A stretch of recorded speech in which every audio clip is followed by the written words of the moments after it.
Hi und herzlich willkommen zu einem weiteren Video auf meinem Kanal. Heute soll es um eine weitere Quarz-Digitaluhr gehen, und zwar die legendäre Casio F91W. Die Uhr gehört immer noch zu den meistverkauften Uhren der Welt und hat die ganze Automatikuhr-Industrie quasi in den 90ern mit in den Abgrund bzw. in die Quarzkrise gestürzt. Also die Uhr nicht alleine, aber sie trug maßgeblich dazu bei, war auch schon in den 90er Jahren ein Topseller. Und jetzt haben wir sie hier im Review. Und genau, ich würde sagen, wir schauen uns einfach mal kurz die Verpackung an. Die Uhr ist für einen Preis von aktuell ca. 20 Euro erhältlich. Dafür dürfen wir natürlich keine hochwertige Verpackung erwarten. Und genauso verhält sich die Verpackung auch. Also es ist eine also eine günstig wirkende Klarsichtverpackung, in der Casio die Uhr hier ausliefert. Und ja, hier sieht man direkt schon den Hangtag der Uhr. Und ja, die Uhr natürlich auch direkt durch die Klarsichtfolie. Ich würde sagen, wir packen das Ganze dann jetzt direkt auch mal aus. Und schauen uns an, was mitgeliefert wird. Und zwar haben wir hier neben der Uhr auch noch eine Registrierungsaufforderung von Casio. Dann hier die Bedienungsanleitung, die internationale Garantiekarte. Achso, genau, das hier ist die Bedienungsanleitung, in der ihr dann sehen könnt, wie die Uhr eingestellt wird, was für Funktionen sie hat und so weiter. Dazu aber gleich auch noch mal ein bisschen mehr. Verpackung und Bedienungsanleitung bzw. alles andere. Den ganzen anderen Papierkram lege ich jetzt mal weg. Uns interessiert die Uhr.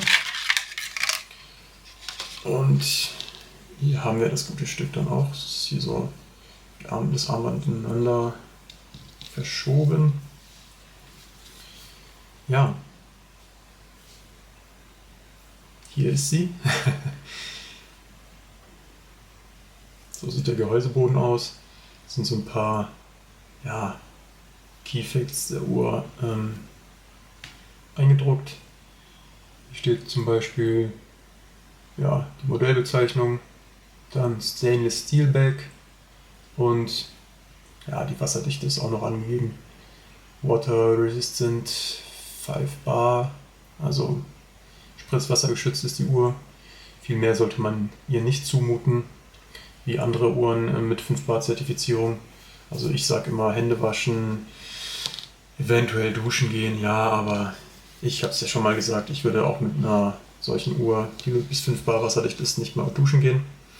Würde ich einfach nicht empfehlen, das auszuprobieren, weil falls es nicht funktioniert, zerstört ihr die Uhr.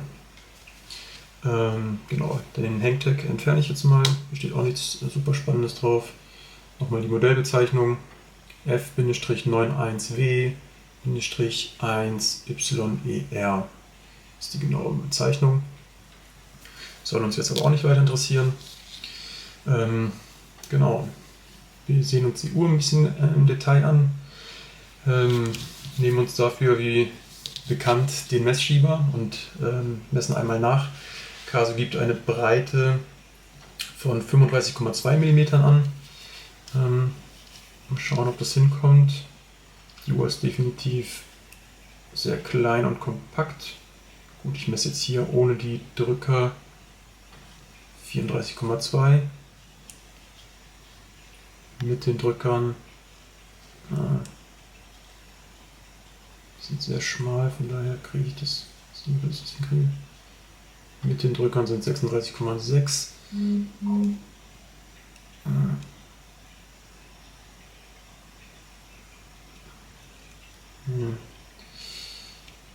Ich gucke mal, ob ich es so hinkriege. Ja, ja, so kriege ich einen Wert von 35,3. Das könnte der Herstellerangabe sehr nahe kommen. Also ist ungefähr genau die Herstellerangabe der Breite. Lack-to-Lack gibt Casio 38,2 mm an, auch sehr schmal. Versuche ich mal hier nachzuempfinden. Und zwar mache ich das einfach mal so, das ist am einfachsten. Ich messe jetzt hier mit meinem Messschieber einen Wert von 38,1 zeigt er mir an. Also kommt auch ungefähr hin. Das sind natürlich immer ein paar Messtoleranzen. Kann jetzt an meinem Messschieber liegen oder an dem von Casio, weiß man nicht. Und dann soll das Ganze eine offizielle Höhe von 8,5 mm haben. Schauen wir uns auch nochmal an.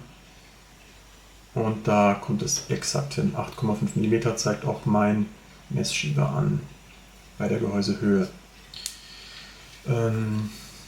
Als Material kommt Resin zum Einsatz.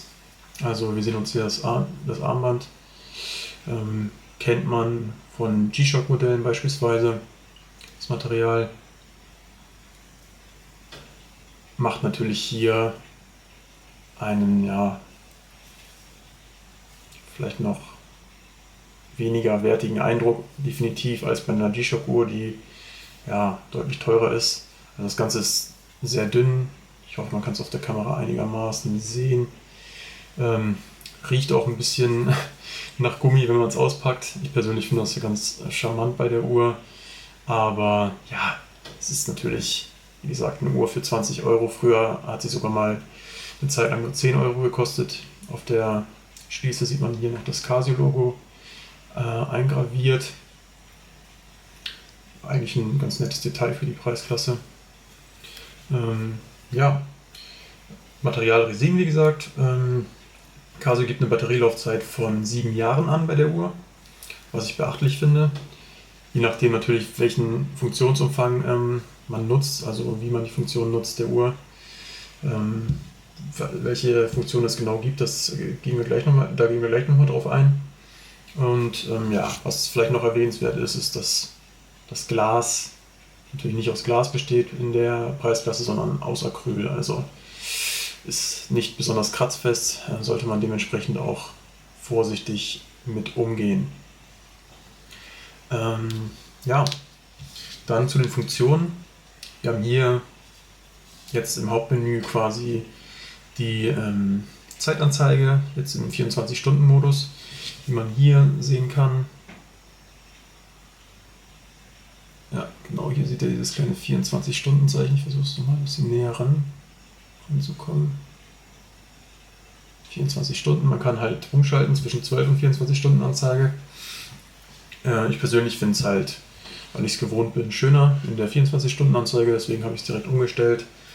Dann haben wir, wenn wir auf den Mode-Knopf drücken, kommen wir in den Alarmmodus. Hier können wir einen Tagesalarm feststellen oder beziehungsweise einstellen. Wenn ich nochmal weiter drücke, kommen wir zum Stoppuhr-Modus. Da können wir die Zeit stoppen, wie bei vielen anderen Casio-Uhren auch. Druck auf die gleiche Taste, also Start-Stopp ist hier auf der Taste.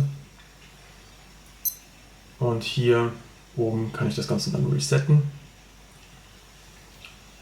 Wenn ich dann nochmal weitergehe, bin ich auch schon wieder im Hauptmenü. Genau. Neben der Datums- und Tagesanzeige und der 12 und 24 Stunden Umschaltfunktion haben wir dann noch ein stündliches Zeitsignal, was wir einstellen können, und ein LED-Backlight, was wir hier oben betätigen können bei der Uhr. Das Problem ist, da es jetzt sehr hell ist hier, wird man es wahrscheinlich kaum sehen. Ich probiere es trotzdem mal. Sieht man es? Nicht wirklich. Ich versuche es nochmal.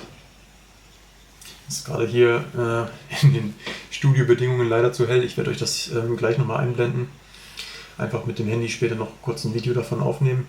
Das ist halt kein LED-Backlight, wie man es beispielsweise von der G-Shock kennt. Ja, kurz mal drüber gehen hier. Also wenn ich hier das Licht betätige, dann wird das ganze Display erhellt. Kann man jetzt hier auch schlecht sehen. Aber hier ist quasi in der oberen linken Ecke der Uhr eine kleine Leuchtdiode verbaut, die dann ja eher so diesen Displaybereich, also oben links, beleuchtet. Also hier unten wird es dann wirklich schwer, das Display abzulesen. Es geht trotzdem einigermaßen, aber ich finde es persönlich kultig und gerade für die Uhr jetzt auch irgendwie cool. Aber wenn das jetzt hier bei der teuren G-Shock auch so wäre, dann wäre ich natürlich nicht so happy, sage ich mal. Aber bei einer Uhr, die 20 Euro kostet, finde ich das vollkommen in Ordnung. Ja, dann würde ich sagen, schauen wir uns die Uhr einfach mal am Arm an. Sie ist halt wirklich sehr schmal und kompakt. Und man spürt sie kaum mit einem Gewicht von 21 Gramm, das muss man natürlich auch wissen. Also allein schon, wenn man die Uhr, ich muss es mal kurz hier außerhalb des Kamerabereichs machen. Allein schon, ja. So. Wenn man die Uhr auspackt, hat man das Gefühl, man hat irgendwie gar nichts in der Hand. Also darf man da wirklich kein großes Gewicht erwarten. Ich muss mal kurz hier das Handy stumm schalten.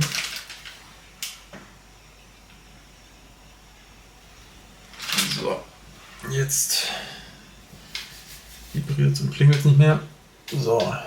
So sieht das Ganze dann am Arm aus. Ich streiche nochmal schnell drüber. Ich persönlich finde die Uhr ja sehr cool. Also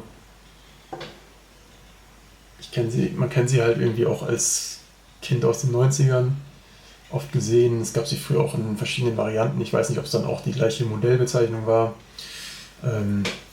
Ist halt sowohl für Männer als auch Frauen aus meiner Sicht sehr gut tragbar, das Ganze.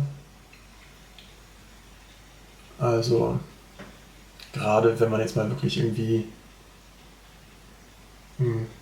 Gartenarbeitseinsatz oder sonstiges hat, sage ich mal, ist so eine Uhr natürlich wirklich super. Dazu will man natürlich nicht irgendwie eine hochwertige Automatikuhr anziehen. Und ja, ich weiß nicht, also ich persönlich finde sie sehr cool.